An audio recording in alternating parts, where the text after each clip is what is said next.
Je m'appelle Guy Brunet. Je fais de la peinture depuis toujours.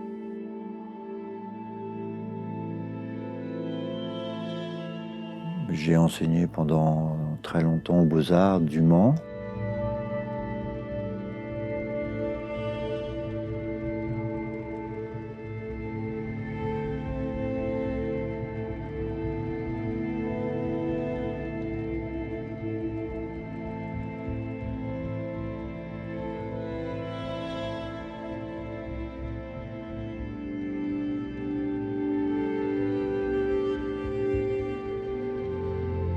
Il y a des artistes qui finalement découvrent une pratique artistique assez tard. Moi, c'est vraiment c'est l'enfance, hein, vraiment la petite enfance. Ce sont les images du dictionnaire, le Larousse, donc en noir et blanc, toute petite, et qui représentaient des images de l'histoire de l'art. Ça m'a fasciné. Et toujours, c'est-à-dire qu'en fait, aujourd'hui, de temps en temps, je peins des grisailles, ce qu'on appelle des grisailles. Ce sont ces petites images du dictionnaire qui maintenant deviennent vraiment des peintures pour moi. Le dernier, c'est donc le tableau du Guerchin, un peu complexe. Je ne peux pas me contenter de la regarder. Le souvenir de ces images ne suffit pas. C'est une histoire de posséder la peinture, en fait, le fait de la peindre. Et c'est ma collection de ces émotions que j'ai eues enfant, qui est toujours présente, qui est toujours là. Et j'ai un grand plaisir à faire ça, en fait. J'ai passé des journées entières au Louvre, où j'ai pu voir certaines des peintures que j'avais vues dans le dictionnaire enfant, les vraies peintures. Donc elles n'étaient plus en noir et blanc, elles ne mesuraient plus 2 centimètres sur 2. Et je me rappelle, comme si c'était hier, la première fois que j'ai vu le radeau de la Méduse, par exemple, de Géricault.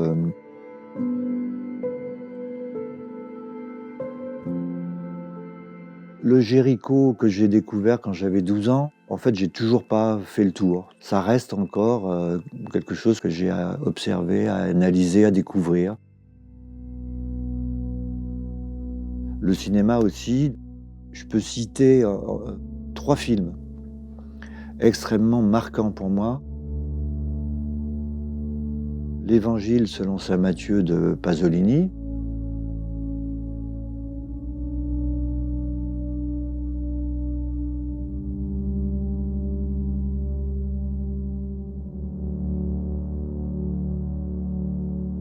Mouchette de Robert Bresson et Aguirre, la colère de Dieu de Herzog. Et ces films m'ont accompagné jusqu'à aujourd'hui.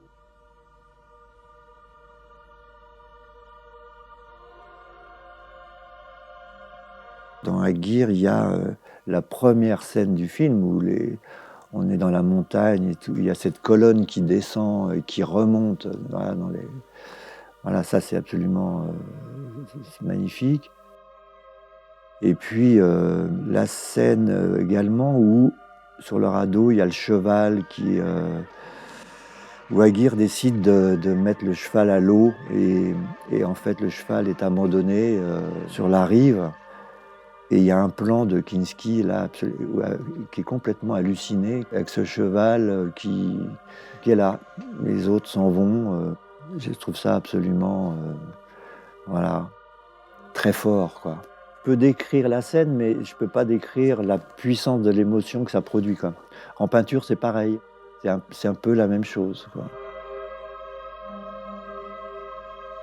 Peut-être qu'il y a des émotions qui sont peut-être semblables dans Aguirre et qui sont peut-être du même ordre dans le tableau de Géricault, peut-être. Sûrement, pour moi. Il y a un fil invisible qui relie toutes ces choses-là entre elles. C'est comme ça qu'on se fabrique un monde, enfin, qu'on se fabrique un univers à soi.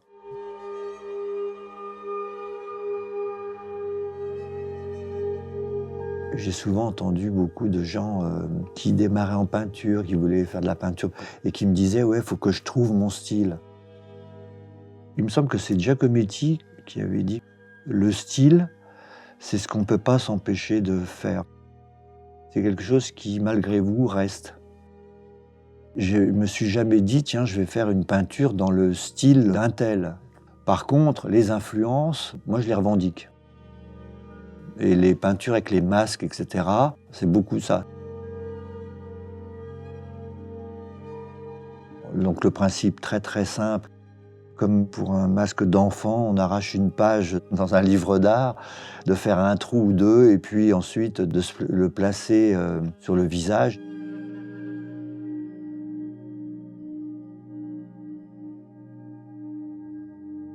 Ce portrait avec le masque de Klimt, le modèle pose avec ce masque de Judith et un geste inversé du tableau où Judith tient la tête d'Holoferne.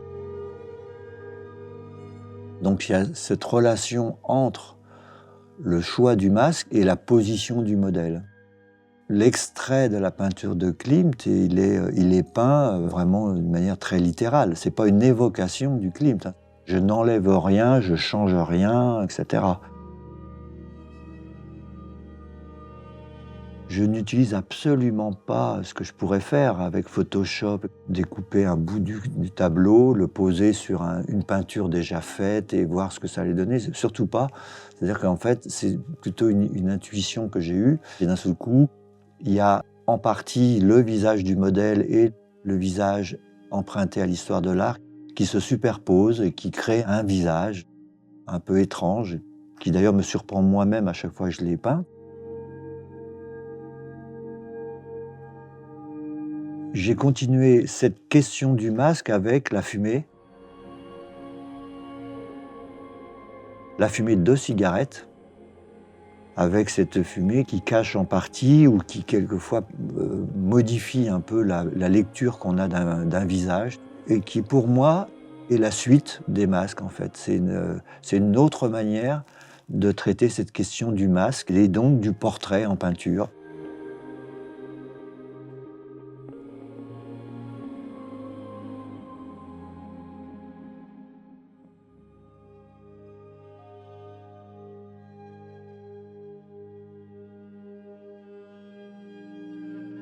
Moi, je suis rentré aux Beaux-Arts. Aujourd'hui, c'est plus possible du tout. C'est-à-dire qu'en fait, j'avais à peine 16 ans. Et les amis que j'ai toujours avaient aussi le même âge. On était vraiment très, très jeunes. Quand on est rentré en première année, on ne savait absolument pas ce qu'on allait faire en sortant. Enfin, on ne pensait même pas à la sortie de l'école.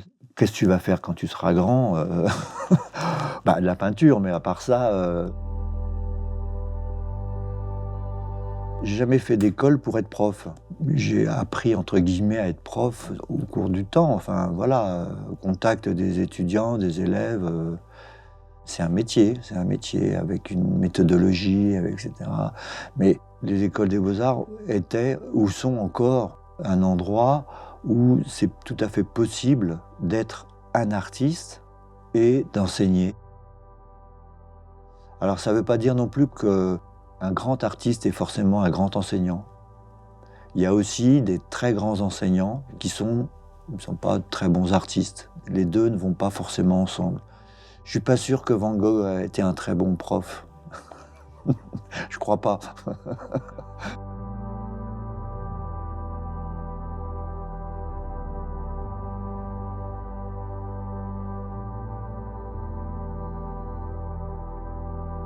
Petit à petit, il a fallu formuler, etc., ce qu'on était en train de produire. Il faut théoriser davantage.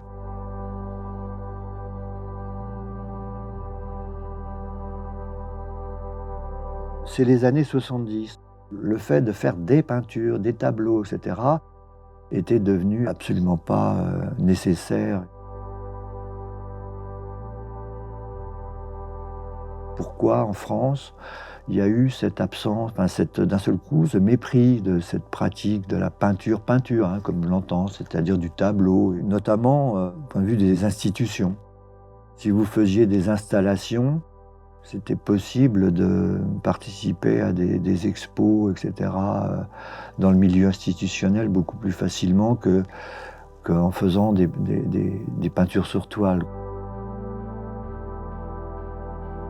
Il y a des gens qui ont quand même, je crois, qui n'ont pas pu résister à cette pression-là et qui se sont forcément découragés ou qui ont abandonné peut-être. Voilà, donc moi, c'est pas mon cas du tout.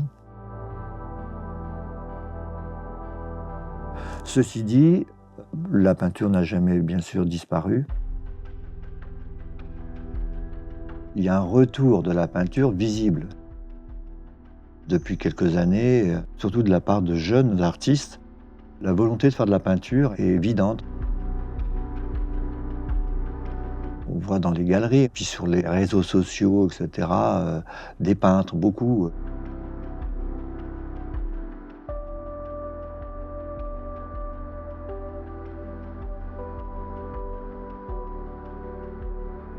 Je crois que ce qu'on appelle l'art contemporain, ça se termine, enfin voilà. On rentre dans un autre, comme on dit, dans un autre paradigme.